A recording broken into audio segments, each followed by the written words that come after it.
Our first year, we were a rebuilding team, and we were a lot of 17-year-olds, and we played a lot. Our record was 17-51. We didn't win a lot of games. We ended up last, which allowed us to get Brian Bellows the following year.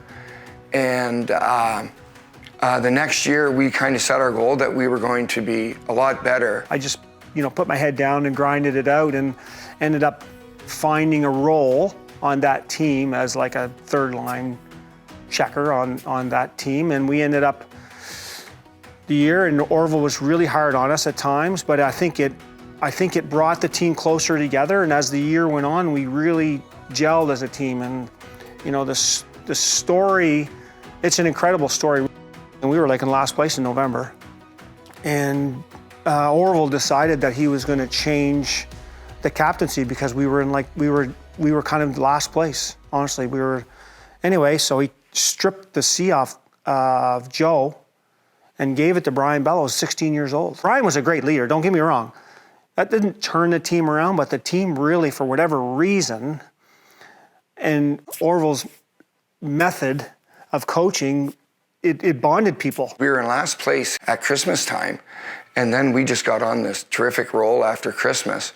And it was kind of like this wicked Cinderella story where we end up losing in the final game to Cornwall in the Memorial Cup. We just kind of gritted our way through the playoffs. We ended up in first place from last place, and obviously it's a storybook year for a guy like Brian Bellows, who is a 16-year-old, can't miss NHL prospect, comes in, gets the C at 16 years old, and then team ends up in first place and goes to the Memorial Cup final. It's, that's a pretty good story. We kind of came together, and then we ended up going to the Memorial Cup on a late surge and then losing to Dale Howardchuk's team. And I think, the first time you go, you're a little shocked what it's all about. You don't know what to expect. The other teams had definitely, their talent base was older, and we were still young. We had a mix, but we had no middle guys really. So the next year it set up well. We set our goal that we wanted to win that last game of May. We picked up guys like Al McGinnis and Mike Eagles and Mike Huff and John Tucker, and we just started collecting these great players from Ontario, but also from the East Coast. Three of them, Wendell Young and Mike Eagles and Al McGinnis. So, the scouting in Kitchener was fabulous. Two of our defensemen the year we won went to the Hall of Fame in the same year, Al McGinnis and Scott Stevens. That's the type of blue line we had, but as we got through the season, and we were a real good team from start to finish that year. And as we went through, when we got to the Memorial Cup, the memories from the year before for the veterans were real important. And we were phenomenal, but it was kind of more than that. We'd played together for 2 years to that point, and all of us kind of knew what our role was within that group. And our centerman was phenomenal, Grant Martin. He could work in both ends of the rink. I've never seen anybody that can make a pass on his backhand like he can, from one side of the ice to the other, on your stick, and always, gritty and tough, and face-offs. We did so many things off of his ability to win a face-off. We wouldn't even tell our coach that we were doing these plays because he would have said, "You're not doing that." But we would have guys on the back end, like when we were out there, you'd turn around and look behind you, and then you see Al McGinnis and Scott Stevens. So you're sitting there going, okay, so really we're 5 forwards out here. All we have to do is just get in the zone and move it back. And if Al's got it, he's going to wind up. We might as well start skating back to center ice. And we were so deep. I think that when we talk about that group, we had 9 20-goal scorers over the course of the year. So when somebody got hurt, another person jumped into that position and was able to just carry on. So we were really deep, and we had a really good ability to understand what all of us were going to do as individuals that would collectively bring it all together. I think I appreciated the depth of talent we had in our team. And to think that we had 3 defensemen that played 17 years plus, 2 Conn Smythe Trophy winners. When people would ask me about, what was the strength of your team back then, I said, when you have 3, 4 defensemen like that, mean, 3 defensemen were all-stars in the league. It's pretty dominant. I like the fact that, I think back that we just had a great group of guys. And we worked hard to get along, and we hung out each other. Al and Scotty are arguably two of the best defensemen. You could say the top 25 defensemen never played the game. From the same junior team.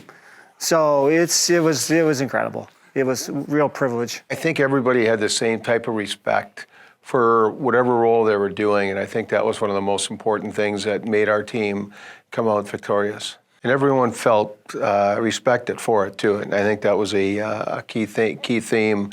I would agree right there, and I think that comes from leadership and also comes from the coaches. We had good, real good coaching. Like Orville was, in today's game, Orville's not necessarily going to be successful because it's a different game. There wasn't much, X's and O's, but in terms of building his team and getting guys to play with intensity and with heart and, not to give up and, stick together, all that stuff, he was, masterful. We had a lot of fun with it. And I think part of our success we played for one another. Part of it also was that at the time, we were junior A hockey players thinking about only junior A hockey, not professional hockey or who's going where, why was this person drafted ahead of me.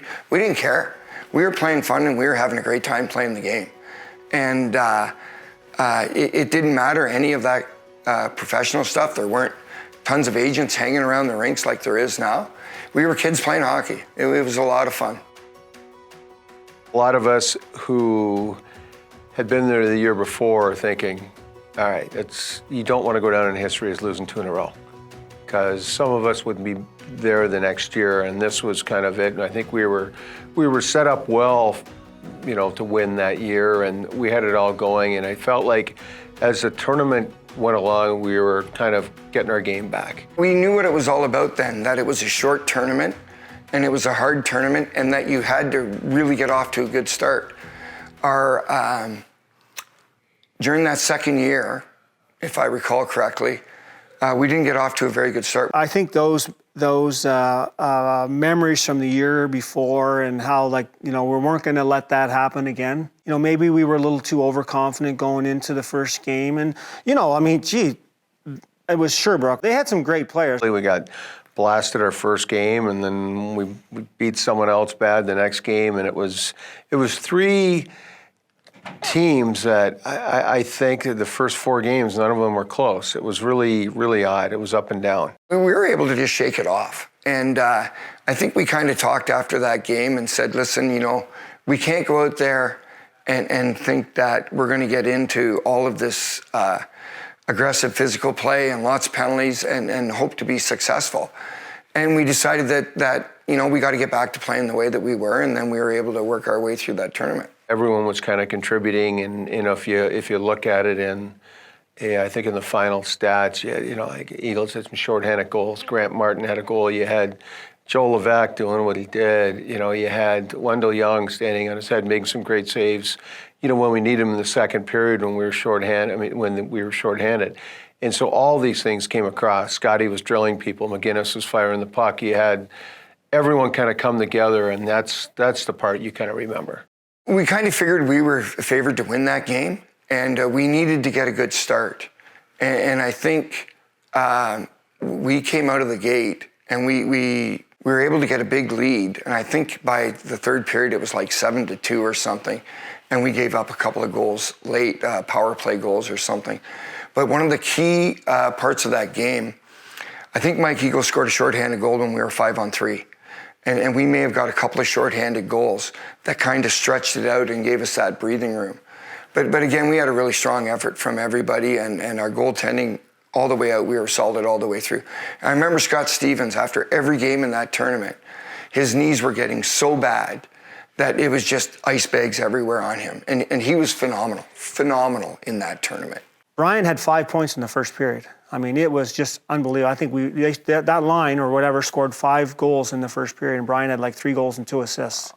So we got up to an early lead, and then they started to come back, and we took some penalty trouble, and then I was actually fortunate enough to get a couple shorthanded goals. I think that we were able to play with a lot of confidence, and we did get stronger throughout that tournament. But we knew that if one person was having an off day, that there were 8, 9, 10 other guys that were going to pick up the slack until that person got going.